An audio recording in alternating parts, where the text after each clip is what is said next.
At exactly 2:37 a.m. on November 4th, 2025, the waters off Aruba's northern coast erupted. The USS Carney DDG-64, an Arleigh Burke-class guided missile destroyer, cut through international waters on routine counter-narcotics patrol. Inside the Combat Information Center, the ship's ANSPY-1D radar suddenly flared to life.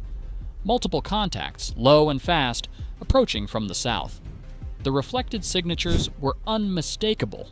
4 Venezuelan Su-30 flanker fighters, relics purchased from Russia in 2006, now accelerating to 520 knots directly toward the destroyer. No radio response, no warning, just cold, calculated aggression. Petty Officer Marcus Chen's voice cut through the CIC. Multiple inbound, altitude 3,000 feet, range 42 miles, weapons hot. Commander Sarah Vega didn't hesitate. Condition 1. All hands to battle stations. Weapons free on my mark. This was no mere encounter. This was a direct assault on a U.S. Navy warship patrolling vital shipping lanes that carried 4.8 million barrels of crude daily between the Gulf of Mexico and the Atlantic. The Venezuelan jets had crossed 12 nautical miles into international waters, their intent unmistakable. What Venezuela didn't know, what it was about to learn through fire and physics, was that the USS Carney wasn't just a ship. It was a floating fortress armed with 96 vertical launch cells, layered Aegis radar defenses capable of tracking 200 targets simultaneously, and a crew trained to engage threats in 0.8 seconds. The lead Venezuelan pilot fired first. At 2:41 a.m., 4 R-73 heat-seeking missiles streaked toward the Carney. Vintage Soviet technology from 1986, each costing roughly $90,000.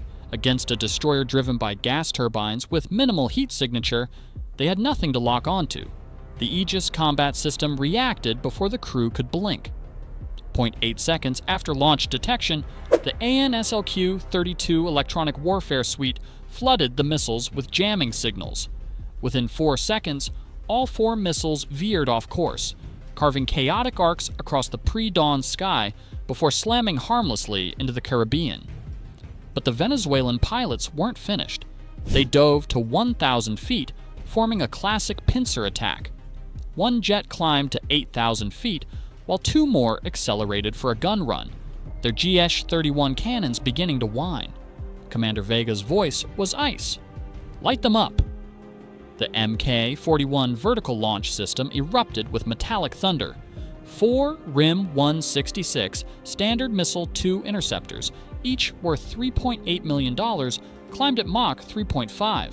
Simultaneously, the Phalanx CIWS spun to life, its 6-barreled Gatling system capable of spewing 4,500 rounds of 20mm tungsten per minute. The sky became geometry. Vapor trails intersecting at impossible angles. At 2:43 a.m., the first Standard missile struck at 900 meters altitude.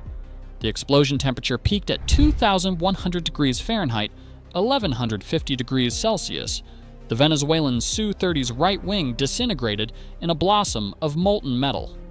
Inside the cockpit, the pilot clawed for his K-36 ejection handle, but the jet was already in a death spiral, spinning violently as black smoke poured from the severed fuel lines. The canopy never separated. His final transmission was a scream that dissolved into static. The second jet tried electronic countermeasures. Its SAP-518 jamming pod, purchased through Iranian intermediaries 3 years earlier, spat false signals, attempting to blind the destroyer's radar. But the Carney's SPY-1D countered with surgical precision, feeding mirrored echoes straight back into the aircraft's systems. Within seconds, the cockpit displays flickered and died. "Target 2 losing altitude," reported the tactical coordinator. "Confirm splash," Commander Vega replied. The second Standard missile hit at 2:44 a.m. Another fireball. Another pilot who never had time to understand what precision looked like until it arrived at Mach 3.5. The remaining 2 Venezuelan jets broke formation immediately, fleeing south at maximum thrust while transmitting surrender signals on all frequencies. Their radar warning receivers screamed red as the Carney's fire control system At 2:37 a.m., the USS Carney, patrolling near Aruba, detected 4 Venezuelan Su-30s approaching at high speed. With no warning, missiles launched toward the destroyer. The crew engaged immediately, electronic warfare and missile systems neutralizing the threat. Within minutes, 2 jets destroyed, 2 surrendered, proving discipline and technology outmatched aggression at sea. Maintained lock, tracking them for another 47 nautical miles until they crossed back into Venezuelan territorial airspace. 2 aircraft, 2 pilots, $84 million in metal and fuel erased in 90 seconds. The ocean swallowed the wreckage, leaving behind only streaks of burning oil on the waves and debris scattered across half a square mile of international water. On the bridge, the phalanx guns powered down. The air reeked of cordite and salt. No one spoke. There was no triumph, only the grim understanding of what had just occurred. Venezuela had thrown Soviet-era fighters at a superpower. The United States had replied with a verdict written in supersonic fire. But the real war wasn't fought in the sky. It was about to erupt in diplomacy, markets, and power. By 5:30 a.m., Caracas time, Venezuela's state media shattered the silence with a statement that rippled across Latin America. The United States has committed an act of imperial aggression, destroying 2 of our aircraft in Venezuelan waters. Within minutes, President Nicolas Maduro appeared on national television, fist raised, denouncing the engagement as unprovoked warfare. Caracas filed an emergency appeal to the United Nations Security Council, demanding condemnation and $200 million in reparations. But 2,000 miles north, the Pentagon was already prepared. At 6:03 a.m. Eastern Time, the Department of Defense released radar logs, encrypted radio recordings, and thermal imagery captured by the AN-SBY-1D system aboard USS Carney. The evidence was surgical. Venezuelan jets had crossed 12.4 nautical miles into international airspace. They had fired 4 R-73 missiles first. The U.S. destroyer had retaliated only after detecting hostile launches. Every frame, every signal, every timestamp was documented and transmitted to 43 allied nations within 20 minutes. The data hit global media like an explosion. In Washington, the Secretary of Defense briefed Congress, his tone cold and final. The United States Navy acted in self-defense under international law. Venezuela's unprovoked attack will have consequences.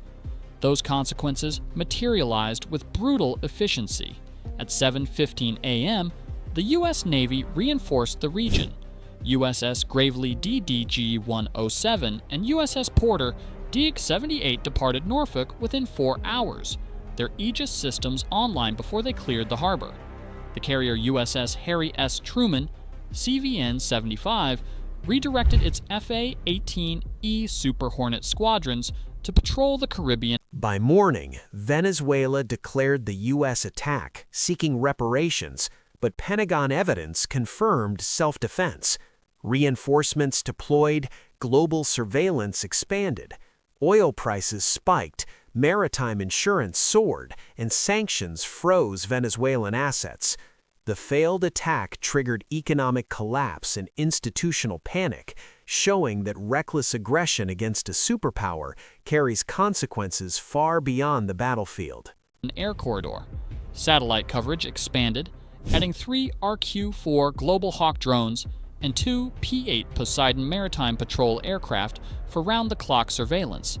By noon, 3 destroyers formed a 2,500-ton wall of steel, sweeping radar every 6 seconds and maintaining a defensive perimeter of over 40 nautical miles. Above them, 3 E-2D Hawkeye early warning aircraft orbited in a perfect triangle, their radar capable of tracking 2,000 targets simultaneously. No one dared cross that line again. Meanwhile, global markets reacted with violence. Crude oil prices surged 9.2% overnight as traders panicked over potential disruption to the Caribbean shipping corridor. Maritime insurers tripled premiums for vessels transiting Venezuelan waters. Lloyd's of London estimated the insurance impact alone at $460 million in the first 72 hours, But the economic warfare had only just begun. At 2:30 p.m., the U.S. Treasury Department announced targeted sanctions against 17 Venezuelan military officials, including the commander who had authorized the attack. Their assets, totaling $112 million across accounts in Panama, the Bahamas, and Switzerland, were frozen immediately.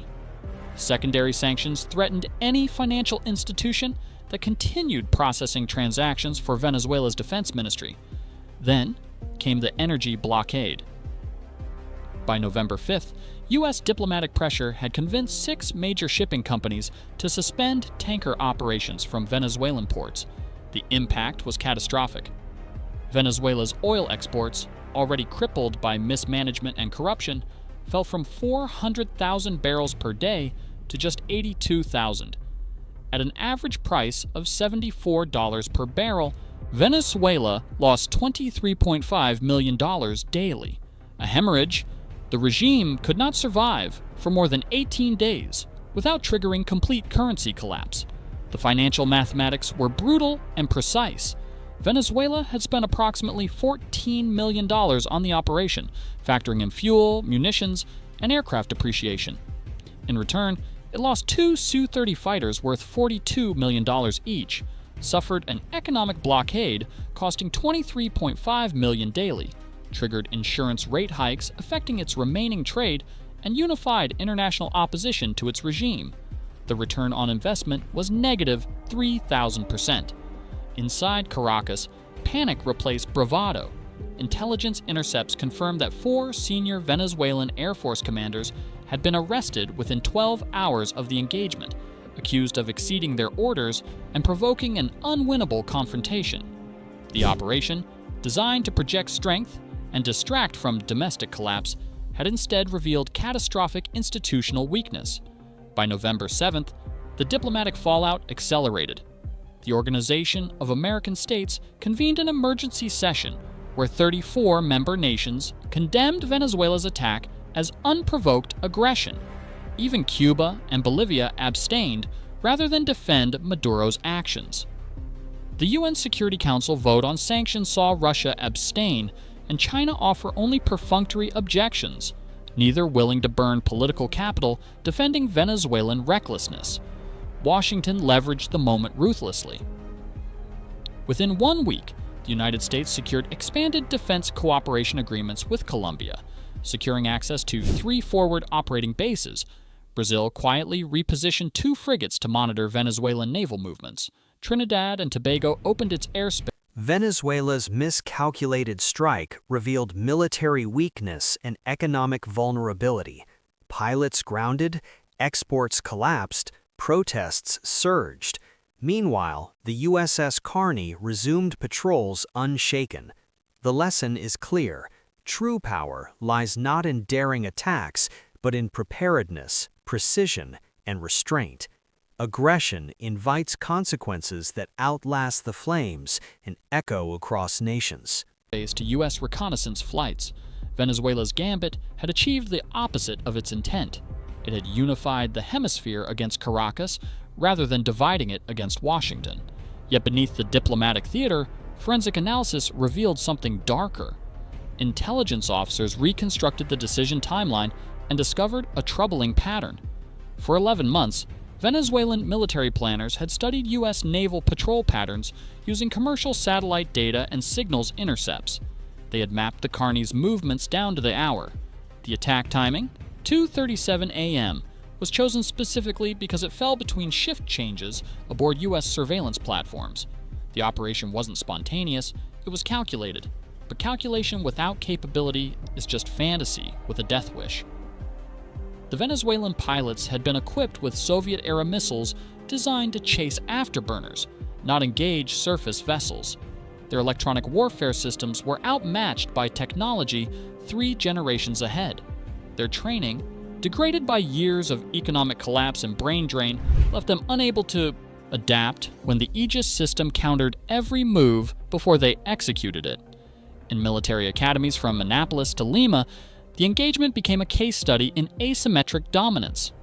How one destroyer, operating with restraint and precision, stopped a regional crisis before it metastasized.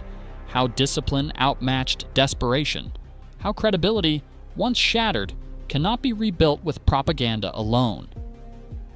By November 10th, the Caribbean returned to stillness, the kind of quiet that only follows judgment. Venezuela's remaining 12 operational fighters sat grounded indefinitely, their pilots forbidden from approaching within 100 nautical miles of international shipping lanes. The regime's state media stopped broadcasting claims of victory and shifted to blaming rogue commanders for the incident. Maduro's appearance on television became less frequent as protests erupted in Caracas over food shortages exacerbated by the oil export collapse. The human cost transcended immediate casualties. 2 Venezuelan pilots died, their families receiving only propaganda, not truth, about how their sons had been sent to challenge physics itself. Their names were never publicly released. In Washington, the families of the 317 sailors aboard the Carney received different news: letters of commendation, pride that their loved ones had stood unshaken when tested. As the sun set over the Atlantic on November 12th, the USS Carney resumed its patrol route. The waves lapped gently against its hull as if the sea itself acknowledged the order that had been preserved. There were no victory parades, no speeches, only a quiet reaffirmation of dominance written in the language the ocean understands: steel, precision, resolve. The lesson was ancient but newly relevant. Power is not proven by who strikes first, but by who stands unshaken after the smoke clears. Desperation, when weaponized, becomes briefly indistinguishable from courage, but only briefly. Because when the mathematics of modern warfare collide with obsolete ambition, the outcome isn't battle, it's physics. Venezuela had gambled that proximity could substitute for power, that defiance could mask weakness, that attacking an American warship might rally support against Washington's influence. Instead, it learned what every nation that has tested American naval supremacy eventually learns: that the flag on a ship means something, that attacking it carries consequences no amount of propaganda can erase, that the price of aggression, paid in burning wreckage and collapsing economies, always exceeds the cost of restraint. Now the question remains: if 2 outdated fighters nearly triggered a hemispheric crisis, what happens when the next threat comes not from desperation, but calculation? When a regime with nothing left to lose meets a superpower that has never learned to back down? The sea remembers, and so does America. If you believe these untold stories of naval discipline deserve to be shared, hit that subscribe button and share this video, because the battles that define our world rarely make headlines until the smoke has already cleared.